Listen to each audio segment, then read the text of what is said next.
Halo, Assalamualaikum warahmatullahi wabarakatuh. Apa kabar semuanya? Alhamdulillah ternyata walaupun saya diklat, saya masih bisa edit video. Jadi pas masa istirahat, jam 5-an ke atas saya selip-selipin waktu untuk mengedit video saya. Jadi kali ini saya bikin roti teflon lagi. Resepnya sama dengan sebelumnya, cuma saya pengen bikin roti teflon dengan ada aroma bawangnya. Jadi saya pakai daun bawang dan dalamnya saya bikin rasa savory atau asin. Jadi pakai keju. Kita mulai ya. Kita siapkan dulu untuk air hangatnya. Saya pakai susu hangat karena tanpa ulen. Kemudian ada gula pasir, susunya tadi 120 ml, gula pasirnya cuma 45 gram. Kemudian telurnya kurang lebih ini beratnya 55 gram kemarin. Jadi total cairan 175 ml, kemudian raginya 5 gram saja. Seperti biasa aduk dia sampai larut untuk telur sama raginya. Kemudian saya akan masukkan 1 batang daun bawang yang sudah saya cuci dan saya iris. Kemudian saya aduk. Kalau sudah, saya akan masukkan 125 gram terigu protein sedang dan 125 gram terigu protein tinggi yang sudah saya campur.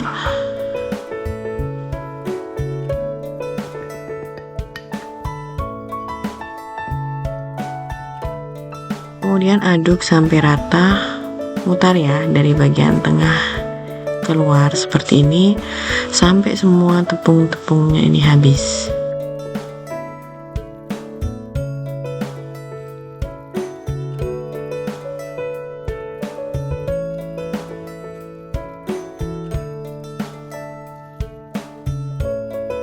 Oke, yang bagian samping-samping ini tarik ke tengah ya teman-teman ya. Jadi semua tepung tertutup oleh adonan yang mulai lengket-lengket tercampur ini.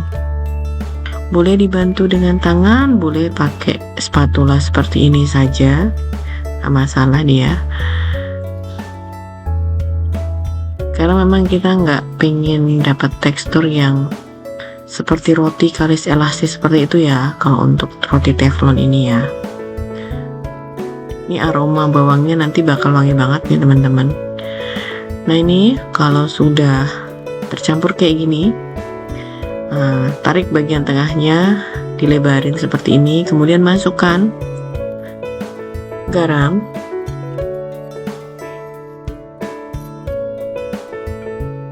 gram. Kemudian saya masukkan 30 gram margarin.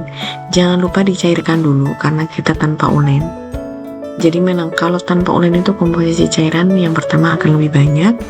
Yang kedua, kalau untuk margarin ini lebih bagus kalau dia dicairkan, jangan dalam bentuk padat. Jadi kita tinggal aduk-aduk seperti ini ya. Kemudian kenapa saya pakai 3 gram garam? Karena kita pengen dapat roti yang lebih asin ya, plus ada margarin juga. Jadi gula lebih kurang tapi lebih asin. Nah ini aduk-aduk aja seperti ini, campur ke tengah membentuk membulat seperti ini. Kemudian kalau sudah nih seperti ini, saya akan istirahatkan kurang lebih 15 menit. Saya bikinnya siangnya. Nih kalau udah 15 menit seperti ini, dia udah kelihatan mengembang, aduk kembali, gulung ke bagian tengah seperti ini. Tujuannya biar dia halus saja. Ya. Seperti ini, kalau sudah saya akan istirahatkan lagi. Ini setengah jam di cuaca panas, jadi mengembang seperti itu. Kemudian saya kempiskan. Nah, untuk roti teflon ini kalau dia agak lengket, jangan dikasih minyak ya. Tapi nanti kasih aja tepung sedikit biar dia pada saat kita rounding permukaannya akan lebih halus dan tidak terlalu lengket. Jangan dikasih minyak atau jangan dikasih tambahan margarin. Nah ini saya sudah timbang, kurang lebih nanti per adonannya 50 gram. atau silahkan sesuaikan dengan teflonnya masing-masing ya. Kalau saya memang seperti yang video sebelumnya pakai teflon untuk cetakan kue lumpur yang lumayan gede, satu teflon isinya 7, jadi saya pakai ini, saya bagi kira-kira jadi 10. Jadi kita akan dapat tekstur yang lebih padat, lebih besar. Nah ini kalau sudah, kempiskan adonan kemudian rounding, jangan lupa kasih tepung sedikit biar nggak lengket. Kenapa sih dia lengket? Pada resepnya sama dengan sebelumnya, karena kita ada menambahkan daun bawang di sini. Daun bawang itu mengandung cairan ya, dia basah, makanya dia lebih lengket. Nah kalau sudah di rounding semua, diistirahatkan. Nah yang sudah kita istirahatkan, kita ambil satu adonan, tinggal ditepuk-tepuk aja, dilebarkan permukaan atasnya. Nih saya zoom, kemudian saya balik biar permukaan atasnya nanti dapat yang bagian halus. Nah ini bagian tengahnya akan saya kasih keju mozzarella. Beli keju mozzarella yang slider kayak gini banyak ya teman-teman, silahkan mau diisi banyak juga nggak apa-apa, biar melernya juga banyak. Cuma karena ini mahal ya secukupnya, kalau mau dijual juga ya secukupnya, dikira-kira aja lah, karena memang relatif mahal sih menurut saya. Nah jadinya cuma simple seperti ini.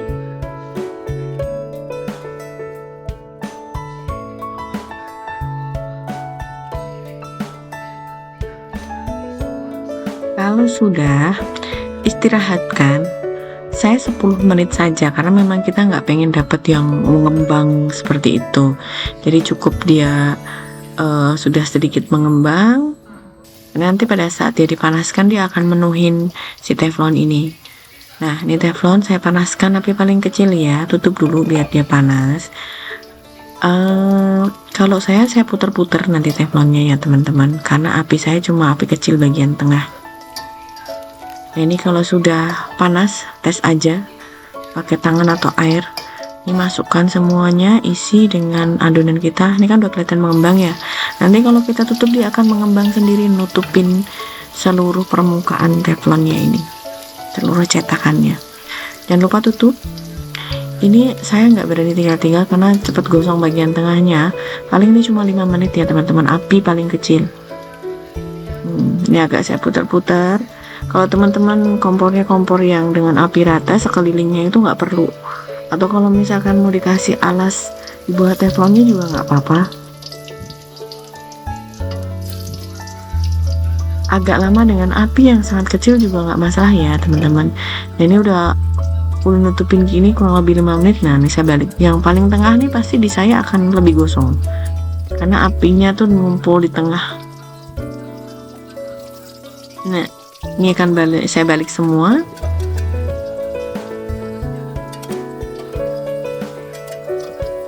Baikkan wajan saya yang gosong sebelahnya itu ya teman-teman. Nah yang pinggir-pinggir kan dia akan lebih coklat muda gitu ya daripada yang tengah. Oke.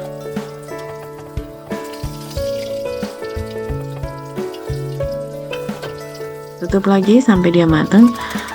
Kalau mau dijual ini harus langsung ini ya teman-teman.